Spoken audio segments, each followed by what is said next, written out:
What is non-duality?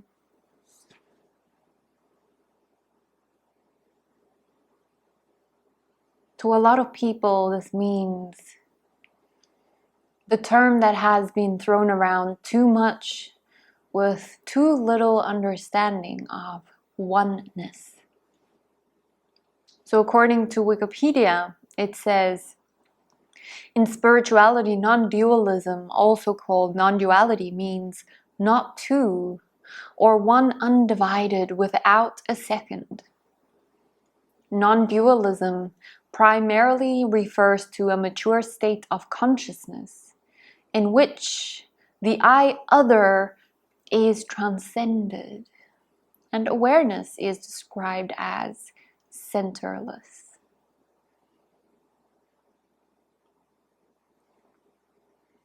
According to the Drishya Viveka, the Upanishads, the old ancient scriptures, it's the ability to discriminate in between what appears to be real and what is real.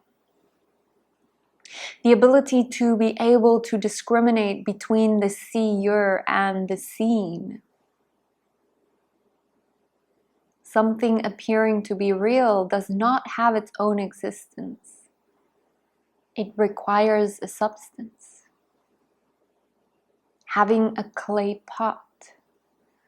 The pot appears as that form. The form appears, but it needs the substance, the clay, to exist. The form and the pot cannot exist without the substance of clay. How does this happen? By noticing what is changing and what is not changing.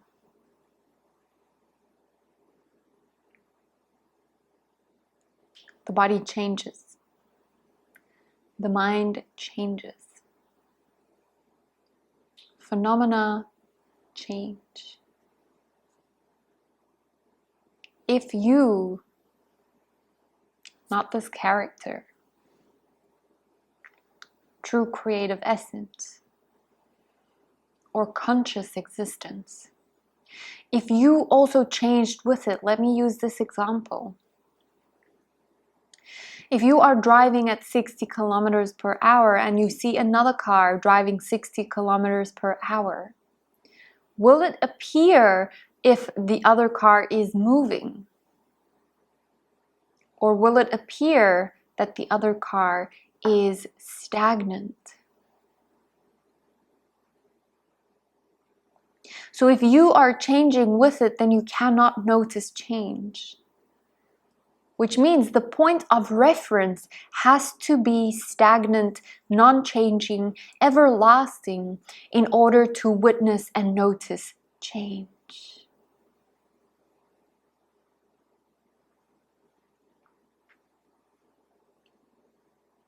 Forms, colors are observed.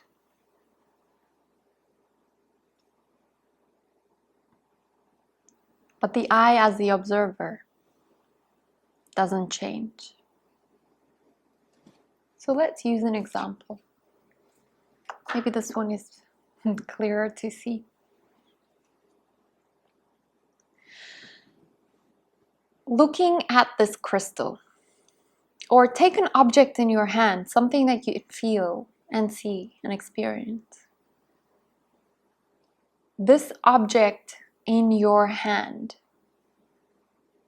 this is the object, and the I perceiving this object is the subject.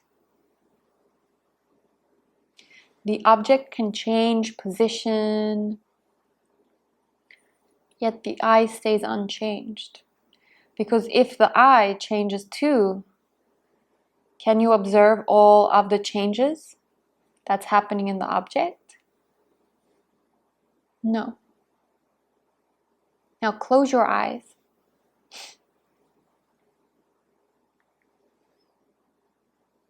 Now the eyes becomes the object.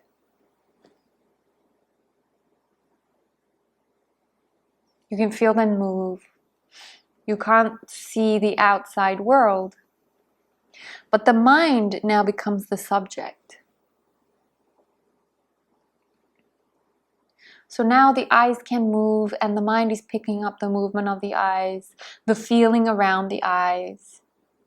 Not seeing anything, so there's black or whatever you're seeing in inner space or behind closed eyes. Now take it one step further. If you are hearing thoughts, it means that something is observing the mind. That means that the mind now becomes the object, and your perception is the subject. Because there's variables in your mind too. Thoughts come and thoughts go. It's not very stagnant. It can still change.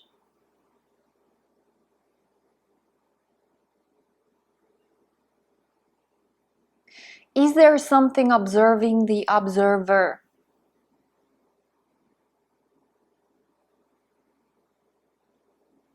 No.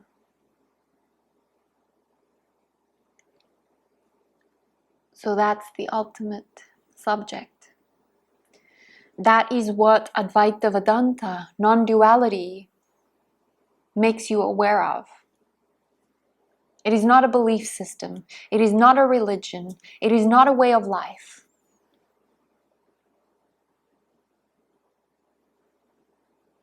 It is a verification system that triggers higher awareness. For me.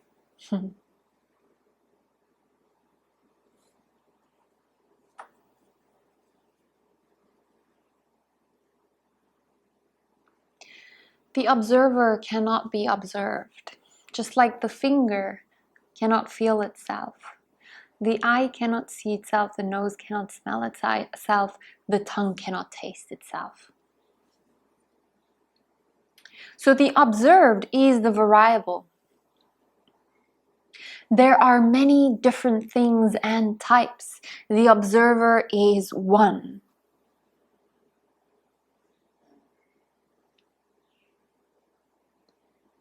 It is also different because you are not what is observed.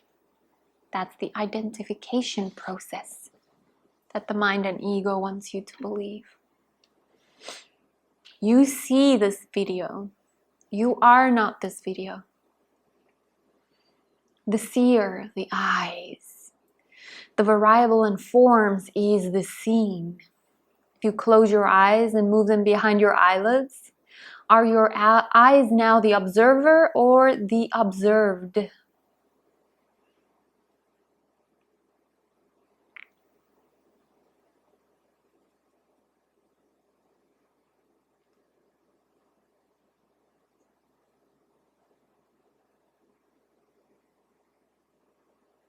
The witness is never witnessed.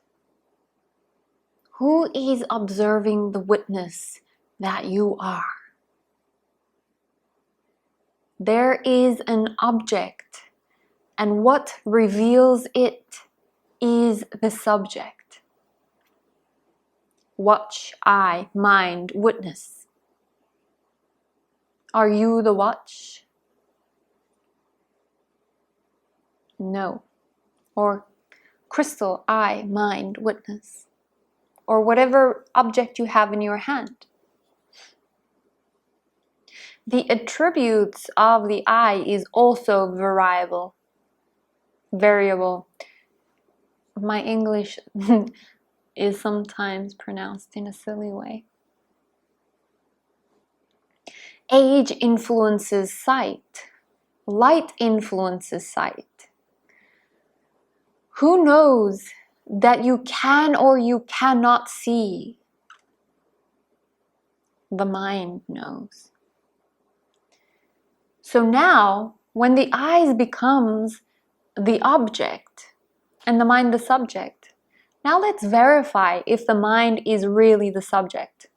Notice that even the mind is witnessed. There is various thoughts and activity in the mind that can be witnessed. So the mind is it the subject or the object? It becomes the object if it has a variable, if it's not constant eternally. So it's an object too. Who or what is the subject or the witness? Conscious existence. The ability to be aware. You know you exist. You know you exist when you sleep, and this body and this world is no longer there. You know you exist if you are in deep sleep. If your dream world and your dream body is no longer there.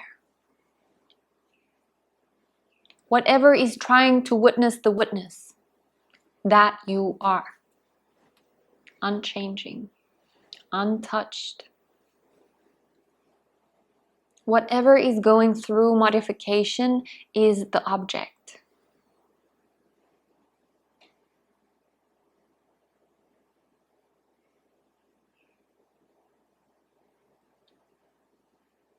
So from my perspective, non-duality or Advaita Vedanta is sparking questions of true introspection.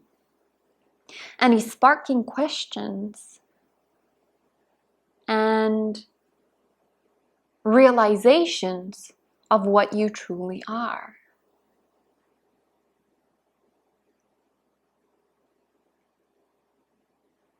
It is reminding you of your wholeness, of your already complete being.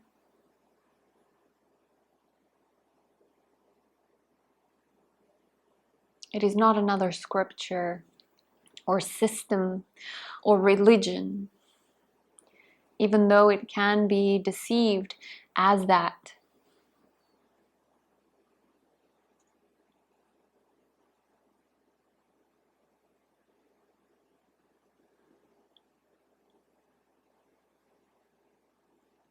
It's a verification system. But the willingness to be really truthful